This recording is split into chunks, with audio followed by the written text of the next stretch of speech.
Well, I got into fishing because I loved it. And there's a saying around Cedar Key is, Mama, don't let your children get salt water in the veins because they'll never get it out. And yeah, I had it in my veins. They moved me to Tallahassee, and when I was in the 8th grade. Now, as soon as I got a chance, I came back, brought my wife with me, and we went.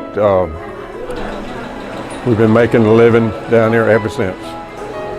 If you could, I went in and out of every fishery, and that enabled me to make a good living for my family. You can imagine when you're sitting there and the people of Florida determine that they're going to take your livelihood, and that's what they did. It's just like the little joke of a net that they gave us. It's the same thing if you'd have taken a farmer and take his tractor away. They were and told him to go out there on a four-wheeler and plow the field. You know, that's me and my wife sitting there watching the boat come in. We felt like we were going to lose, you know, and we did. But we went up to Gainesville and held signs, you know, and all this kind of stuff. And what was so heartbreaking was you'd see these pickup trucks ride by, and they would have the level in the back of their truck where the gun rack is, you know, and they would give us the holler obscenities and all that. If they were working people, just look at those. Yeah, it was kind of like your own turning against you, you know. I mean, here they made a living with their hands, and we make a living with our hands and our brains, and theirs too. But we knew we weren't going to win. Just no way.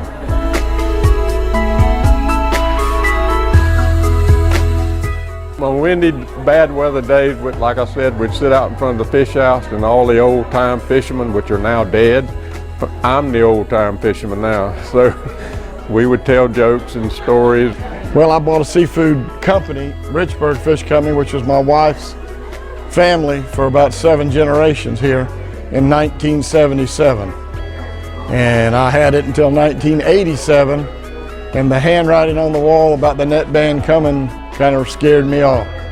And I continued to fish probably until 95, and I'm now a clam farmer.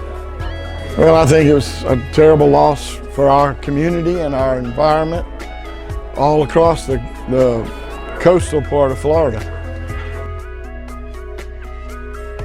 I still clam, yes sir. I do sport fish, but I make a living clamming.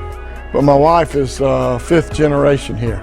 My grandson over there, 7th generation here. Herman fished for me, and he also built boats. Herman's a good fella, just like he said.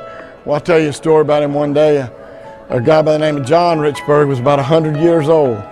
And he came down to the fish house, and fishing was bad. It was summertime. Herman had been out all day, and I went out there to pick up his mullet, and he had about 50 or 75 pounds. And Mr. John said, "Hey, Herman," said, "I need some mullet for dinner tonight." He said, "You think you could give me a few?" He said, "Yeah." He said, "Well, give me 15 then." And Herman gave him 15 mullet that he could have sold and made a little bit of something. He didn't make enough money to pay for his gas anyway that day, but that's how Herman is, you know. He'd help anybody he could out. And a lot of fishermen were that way. Well, I've never done anything else,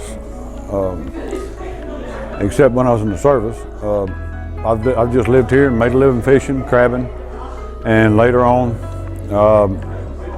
in my early 40s, I bought a fish house and ran that for quite a few years. So I don't think there's any aspects of the commercial fishing in this area that I haven't done. I worked on my dad's boats a lot, painting, scraping, and caulking. Wood boats, you know, take a lot of maintenance. I couldn't wait to get my first fiberglass boat, and it didn't leak, and I didn't have to caulk it, and I didn't have to come down and check it at night because I was worried about it sinking. So it was, but the whole time I was growing up, I worked on my dad's boats. I'm real busy clamming. We were very fortunate when the net ban came about. I knew everybody in the fish business, and I knew all the places up and down the coast. So I started selling my own clams, and we got hooked up with public stores. At the time, there were 450 public stores in Florida, and now there's over 1,000. And we've grown with them. So we were very fortunate to be hooked up with a good, strong company like Public.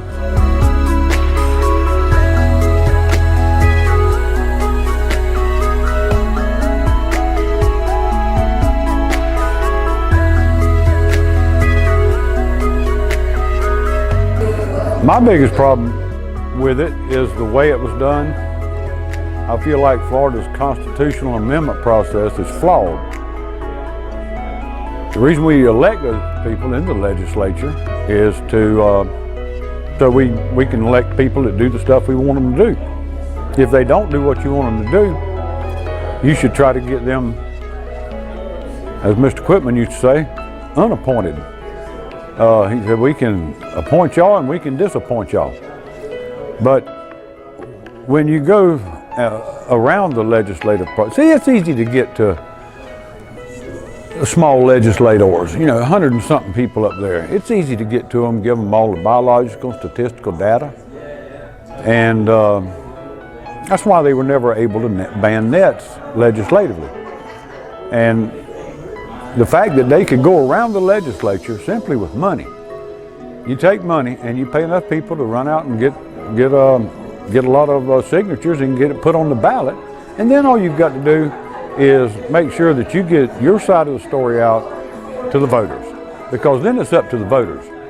And see, if we're going to have marine biologists, scientists, like Dr. Behzad Mahmoudi, who was the premier mullet guy in the world, he could tell us how many pounds that we could catch in a year, still have a surviving biomass to ensure a good population from then on. Well, what do we need them guys for? We got the voters. All we got to do is ask the voters, do we need to ban nets? We don't need to ask a stupid scientist. What the hell does he know? It was a hit job from the beginning to the end. We didn't have a chance. It was not fish they were taking, it was men's lives. And that pretty much sums up what happened here. It wasn't fish they were taking, it was people's lives. I had guys, Mr. Nelson Osteen was 89, still fishing for me.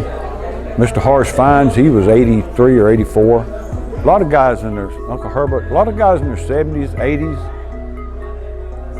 still fishing. And after the net ban,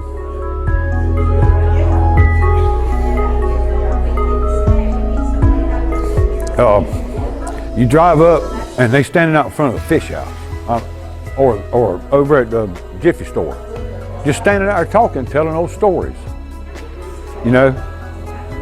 It would just break your heart. And the sad thing, you got to keep in mind, every time you hear one of those kind of stories, it was for naught. It was not about the fish. And that's what hurts so bad, is it was not about the fish. It was about getting rid of a class of people. It had nothing to do with the fish. And I'll tell you, we ain't forgot it. We'll never forget it. We won't never get over it.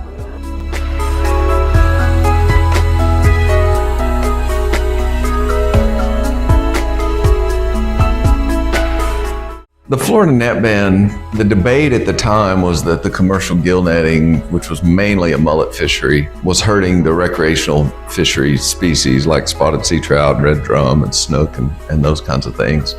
And that's absolutely a fair concern. My issue with it was that really it wasn't a data-driven process, it was more of a politically driven process. And I think we don't make as good of decisions when that's the case. I think, politics is always going to be a part of any natural resource management, including fisheries. In this case, it seems like politics ruled the day rather than using data and science to inform the management. And for example, as a fishery scientist, I can see lots of options that would have been possible if commercial gill netting was hurting those recreationally important species. There's lots of management options. We could have done closed areas, closed seasons, some type of gear restriction that still allowed gill netting to be a viable career. There would have been a lot of different options, and the constitutional amendment basically took all that off the table and switched it over to more of a political type decision. And in that sense, I think we really failed. I think there would have been a lot better ways to do it than the way it was done. This challenge of managing recreational and commercial fisheries is a challenge that we commonly face in fisheries around the world. And I feel like we've met that challenge in a very successful way in a lot of places. There's a lot of examples with the reef fish fisheries in the Gulf of Mexico, red snapper, groupers, those kinds of things. They have their challenges trying to manage commercial and recreational sectors of the fishery, but we've been able to manage those stocks sustainably for a long time now and have viable fisheries in both places. So for both commercial and recreational. So when it comes to the Florida net ban that was mainly a mullet fishery, I just feel like there were a lot of management options on the table that could have been considered. I really think of what are the lessons learned, and the lessons learned, I think, is that using data and science as a big part of the argument in fisheries management is a better approach than a fully political type solution, which is where this one landed.